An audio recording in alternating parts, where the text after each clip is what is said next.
basically what I'm going to tell you is that dreaming is our subjective awareness of the brain activation in sleep. And dreaming has been regarded as an unconscious mental activity, but it's not an unconscious mental activity. It is an altered state of consciousness. And if we change our definition or our thinking about dreaming, it changes everything. And this idea occurred to me about 4 years ago. I'm still trying to get over having been trained as a Freudian. And we've got to get rid of this notion of dreaming as an unconscious mental state. Dreaming is a state of consciousness which can't be remembered in the other state of consciousness, which is waking. So there's waking on the one hand and dreaming on the other, both states of consciousness, and very different from each other and very similar to each other.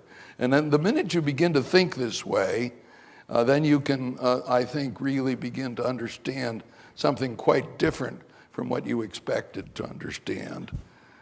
And what I'm going to tell you about tonight are several aspects of this comparison of waking and dreaming, physiology of both states, psychology of both states, which lead me to believe that dreaming is a state of consciousness that actually it precedes and benefits waking consciousness. So dreaming, instead of being a derivative of waking, is in fact the progenitor of waking. Sleep comes first and waking comes second. And this is a very radical shift in emphasis. We have always thought that sleep follows waking, and of course it does. But it also precedes waking. So every night is followed by a day, right? As well as every day is followed by a night. But we have been exclusively interested in the way that the night follows the day, not the way that the night might anticipate the day. So in addition to trying to get you to at least consider the possibility that something like this might be right, that there are two states of consciousness, probably a lot more, but two very cardinal states of consciousness, dreaming and waking, and that they interact in a very positive and important way, such that waking consciousness actually depends on dream consciousness rather than the other way around.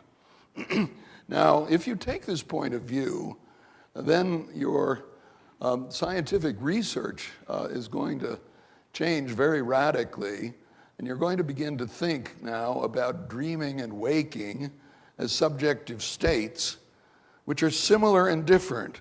They're similar in that they are both very active, they're very dynamic states of the mind.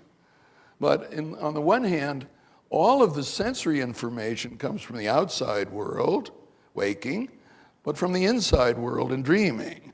So the fact that the brain is able to create a simulation, if you will, then, of waking is an important part of my new theory. That what dreaming is doing, actually, is providing the brain with a virtual reality program that it uses in evaluating external reality. Now, the nice thing about this approach is that we can do a lot of work on phenomenology. We can do a lot of work on subjective experience, especially if we try to get over the fact of interpreting the damn things. And we just have to get rid of Freudianism in all respects, and dreams are not to be interpreted. They're to be understood, defined, and measured, and compared with wake state consciousness. And so you can do a lot of formal analysis just with a paper and pencil. You don't need a laboratory even to do this sort of work.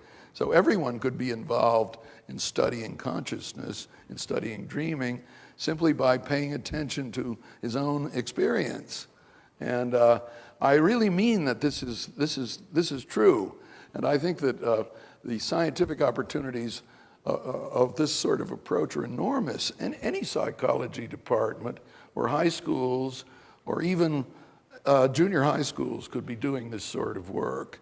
And I've just come from Lisbon, where I gave something like nine talks, 4 of which were just young school kids. And those school kids they're open-minded. I mean, they're ready to understand a new approach like this and jump in with both feet. They aren't being put off by being told that they're going to have to wait 20 years before they figure out what dreams mean. And the difference here is to emphasize the formal properties of dreams rather than the content. And let me tell you a little bit about what I mean by that. If for example, we were to ask what sorts of sensory experiences occur in the 2 states, we would be conducting a formal comparison. For example, as I told you earlier, in waking, we process information from the outside world. In dreaming, all of the information comes from within the head. So there is a source difference of the information that's processed. And those are formal differences that are extremely robust and very impressive.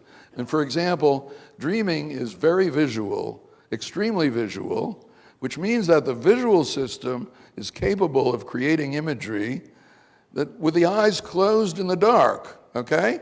That means that the brain is not only anticipating waking, but it's actually creating waking. A lot of 80% of dream content is in fact not a reproduction of experiences that have been had in waking. It is a prediction, a creative expectation of what might happen in waking. So that's one example. Another example is that in waking we remember quite well, but in dreaming we remember very poorly, and that's the reason for considering dreaming to be an unconscious mental state. It's simply unremembered when we're awake. That's the only real difference in terms of consciousness between the 2 states, is that one is remembered.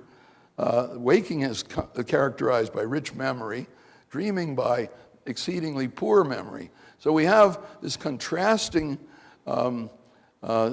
situation in which waking is external reality, dreaming is internal reality. Waking is strong memory, dreaming is weak memory. And that's already a big step, isn't it? I mean, if we could understand the way that the brain engenders its own visual information and the way it arranges not to remember any of it, we'd be several steps ahead of the game.